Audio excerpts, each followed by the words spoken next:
না, ক্লাস 5 থেকে।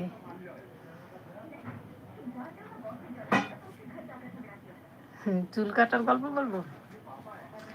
ছোটবেলায় শুধু ন্যাড়া করে দিত, আর যখন একটু বড় হলাম তখন থেকে চুল রাখার আমার খুব ইচ্ছে ছিল। আর হচ্ছে মা শুধু কেটে দিত, চুলের যত্ন করতে পারতাম না তো।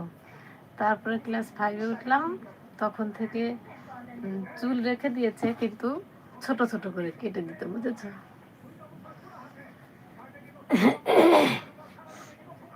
এখন বড় হয়েছি, এখন চুলের অতটা শখ নেই। আগে খুব শখ ছিল, চুল হবে, বাঁধবো, বেনি করব।